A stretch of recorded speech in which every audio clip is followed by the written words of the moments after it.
कोठारी जी, बहुत स्वागत है आपका। पहला सवाल तो सर आपसे यही कि क्या आपको लगता है कि चांदी की ये तेज़ी फंडामेंटल के अकॉर्डिंग तो है, लेकिन इस रफ्तार से मार्केट का ऊपर जाना थोड़ा सा रिस्की लग रहा है?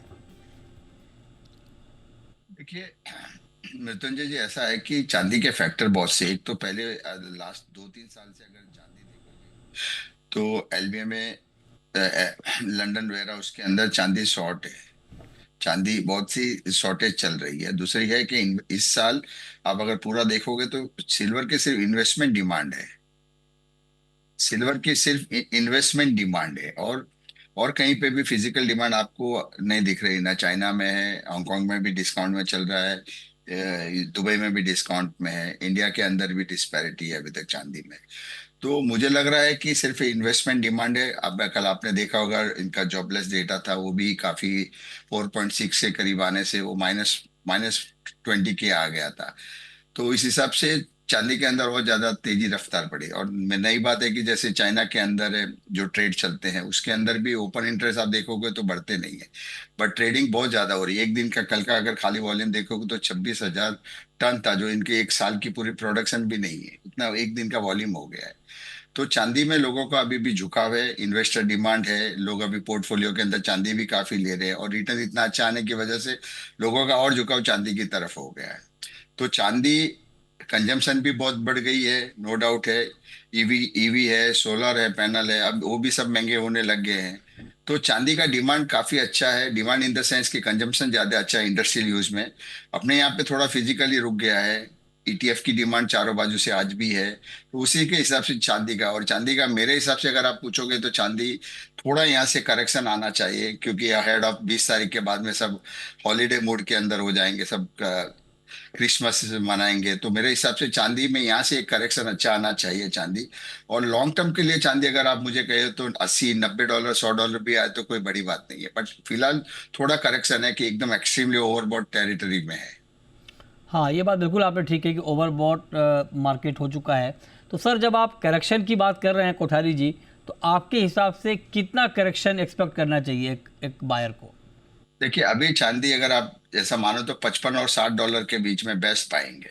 अच्छा। अगर चांदी का भाव 55 या 60 dollar in terms of rupee में 1,70,000 और 80,000 के बीच में आप पकड़ो। हम्म। मेरे को रुपया अपना काफी वीक लग रहा है। धीरे धीरे मुझे लग रहा है कि 100 रुपए की तरफ, अगर एफटीए साइन नहीं होता है यूएसए का, तो मेरे को लगता है धीरे धीरे 100 रुपए की तरफ जाना चालू हो जाएगा। अच्छा। और आप देखोगे पूरे वर्ल्ड की सब करेंसी स्ट्रांग है, इवन चाइनीज युआन स्ट्रांग है, अदर डॉलर के सामने सब करेंसी स्ट्रांग है, बट अपनी रुपी खाली वीक है। हम्म।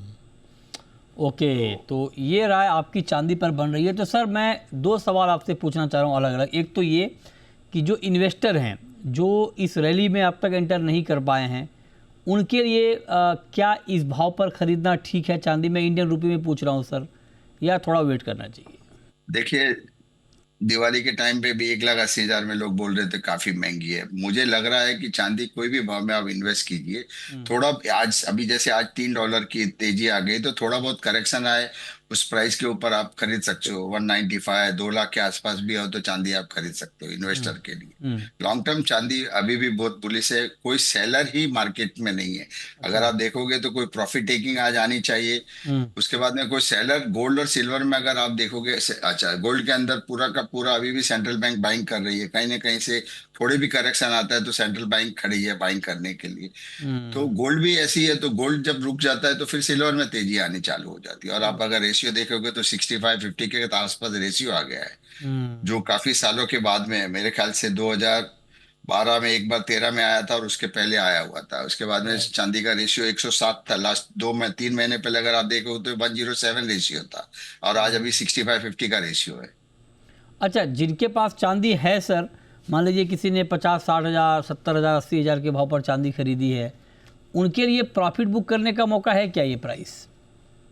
देखिए, मैं वो सलाह नहीं दूंगा कि आप प्रॉफिट बुक कीजिए। आपको अगर पैसे की जरूरत है, नीड है, या आपको कहीं पे भी इन्वेस्ट करना है, आपको रुपए की जरूरत है, तो आप उसमें नो डाउट है बेस्ट प्राइस है कि आप उसको बुक कर लीजिए। पर अगर आपको जरूरत नहीं है तो आप समझोगे कि फिर नीचे आऊंगा मैं लूंगा, तो फिर आप वो रह जाओगे।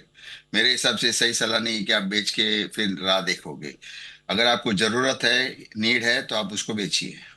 अच्छा, कुछ लोग ये जानना चाहते हैं सर कि जैसे 2011 में हुआ कि चांदी ऑल टाइम हाई पे गई, उसके बाद दाम बहुत नीचे गिर गए, कई बार चांदी में ये हो चुका है तो बहुत सारे लोग ये जानना चाहते हैं कि क्या चांदी की पुरानी कहानी रिपीट होगी क्या? कहीं ऐसा तो नहीं कि 2 लाख के ऊपर जाने के बाद फिर ऐसा मार्केट धड़ाम हो कि 1 लाख के प्राइस आ जाए, 1.25 लाख का प्राइस आ जाए या उससे भी नीचे आ जाए और जल्दी दोबारा वो भाव दिखे नहीं? क्या ऐसा सीन बनने की संभावना आपको दिख रही है क्या? देखिए, पहले और अभी में मृत्युंजय जी बहुत फर्क आ गया है। अब आप देखोगे कि पहले एक कॉफी के भाव में एक बिटकॉइन मिलता था, आज उसका 87-88,000 हो गया है। अब लोगों ने क्या किया है कि जो वर्चुअल करेंसी है उसके बैक में भी 100 टन्स ऑफ गोल्ड ले लिया है। तो कहीं ना कहीं अब वो चीज नहीं है जो हम समझ रहे हैं। और प्लस उसके बाद में आप अगर इन्फ्लेशन यूएस का देखोगे कि उसके सामने पहले इन्फ्लेशन इतना नहीं था। पहले मैनुपुलेट होता था, अगर बाजार को वो लोग शॉर्ट टर्म के लिए बढ़ाते थे। अगर जब $50 उस टाइम पे हुआ, मुझे याद है हम लोग जब उस टाइम पे देखते थे तो 45 और 50 का बीड आस्क रहता था। वो चीज आज नहीं है। प्लस इतना नोट प्रिंट करके मार्केट में डाला हुआ है, तो कहीं ना कहीं अब वो सिचुएशन, वो पहले वाली सिचुएशन नहीं है। अब लोगों के पास में लिक्विडिटी भी काफी है। अगर आप इंडियन मार्केट की बात करोगे तो उसमें भी लिक्विडिटी काफी है मार्केट के अंदर, सरप्लस हर जगह के अंदर है। और इतना इतना अच्छा रिटर्न आने के बाद में भी लोग बैंक की एफडी तोड़ा के प्रीशियस मेटल में इन्वेस्ट करें। अगर आपने देखा होगा, प्लेटिनियम $850-900 चल रहा था 6-7 महीने पहले, आज वो $1950 के आसपास आ गया है। राइट। तो हर जगह के ऊपर इन्वेस्टमेंट डिमांड इस तरफ झुक गया है। और ये पूरा साल 2025 और 26 भी अगर आप देखेंगे तो अपने जो ये जो फंड होते हैं, इंश्योरेंस फंड होते हैं, उन लोगों ने भी अब धीरे धीरे गोल्ड और सिल्वर उसमें लेना चालू कर दिया है। जैसे सऊदी के अंदर है, यूएई के अंदर है पूरा। तो अभी ये भी एक नई ट्रेंड चालू हो गई कि अब रिजर्व रिजर्व इसके अंदर भी 5%, 7%, 8%। इंडिया में भी हमारे को 5% था, वहां पे 8% किया। तो उसमें भी 40-50 टन्स का आप देखोगे तो उसमें भी नई बाइंग आ जाएगी नेक्स्ट ईयर से, मतलब 2026 से।